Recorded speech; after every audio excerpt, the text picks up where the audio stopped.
Namaskaram. Trump versus Biden. As a middle-class working man in US, I wanted to make a video on how I feel about the new presidency, Trump. Many of my friends asking me from different countries, is it as crazy as it sounds here? Or are you safe? So this video is for you. So I'm going to answer 3 questions based on my experience. First one is, how is the new presidency affecting me? The second one is, who is better, whether Trump or Biden? Third one is, who do I support? I'm going to talk about 3 main factors. First one is economy, second one is immigration, third one is global affairs or international affairs. Economy. Everyone would agree with me. After COVID, the overall inflation has gone crazy.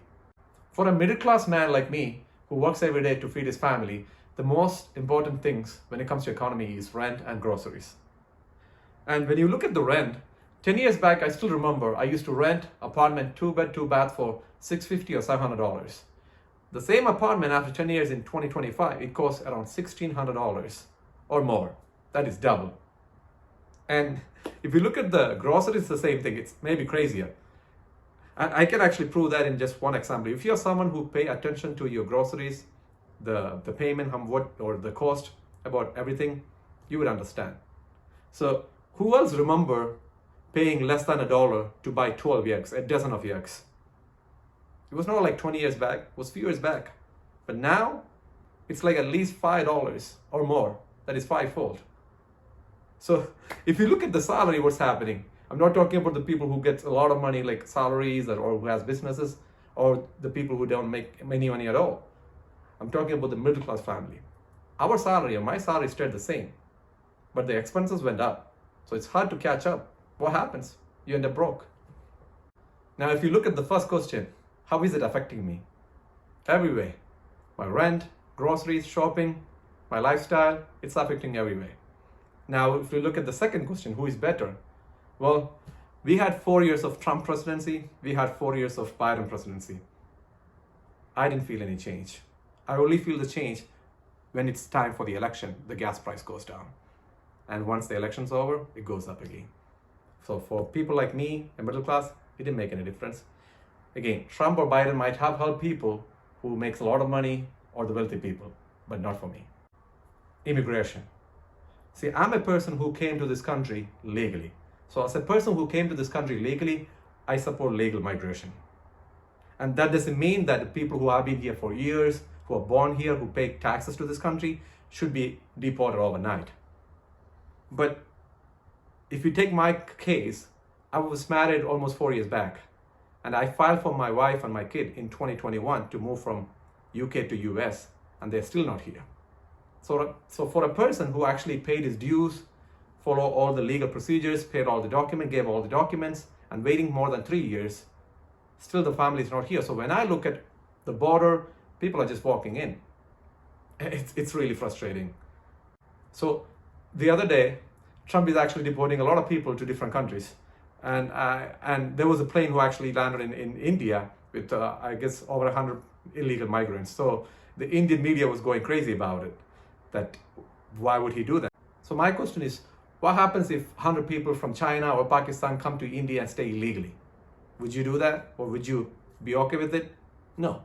So if people are illegally here and they have a criminal record, they should be deported. But there are people who actually, good people, who actually come to this country for a better life.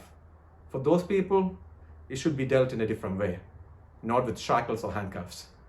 Now, first question, how is it affecting me, the immigration? I just explained.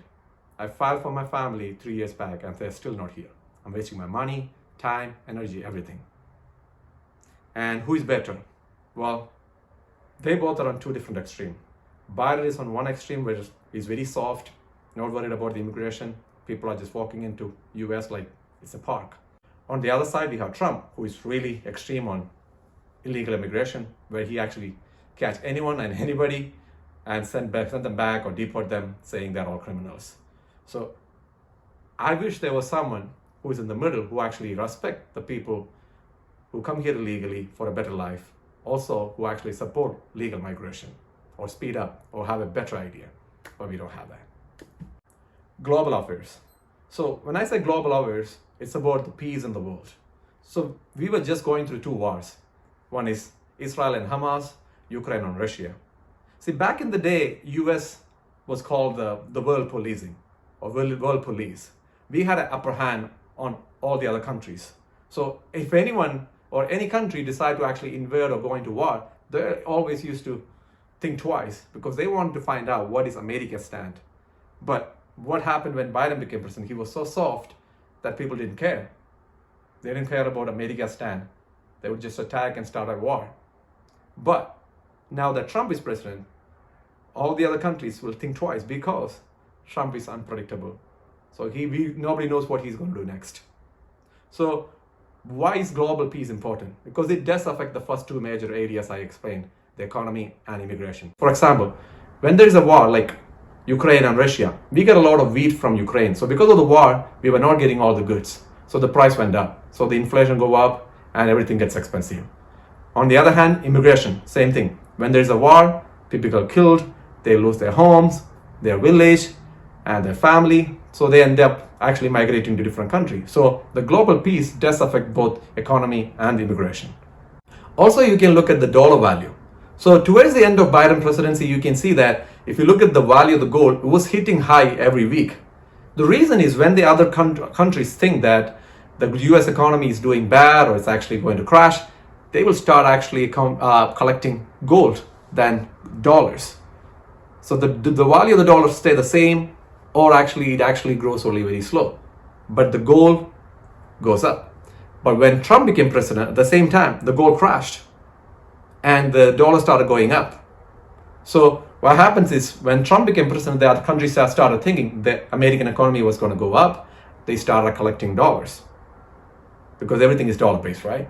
So now what is happening is the gold and the dollar both are hitting high because now that we are actually 1 month into Trump's presidency, half of the nations in the world actually supporting Trump, saying, okay, the US economy is going to do good, so they are actually collecting the dollars. On the other side, the half of the nations in the world actually thinking the US economy is actually going to crash, so they are actually collecting the gold. So both are going up. Let's look at the conclusion. The fact is that we did not have a good choice. We either had Trump or Kamala. So everybody, including me, was not happy with Biden's presidency. So we wanted a change. The only choice was Trump. I know a lot of people, even including my friends, who actually hate Trump but voted for Trump because they do not want to actually choose Biden presidency again. Because if Kamala comes back, it's going to be just like Biden's presidency. Because the question is, what else she's going to do other than what she did last 4 years? So if you ask me personally, I do not like Trump. I do not want my kids to see him as a role model because according to me, he's not a good person. I would rather choose Kamala as a person than Trump. But when it comes to economy, I don't know what else Kamala could have done because she had 4 years and I wasn't happy with that.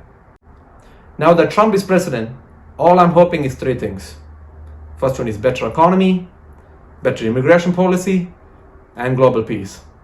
Again, this is all from my experience. Since a lot of people were asking me what is happening, I'm just sharing my information. If you have other opinions, you can comment in the comment section. Thank you.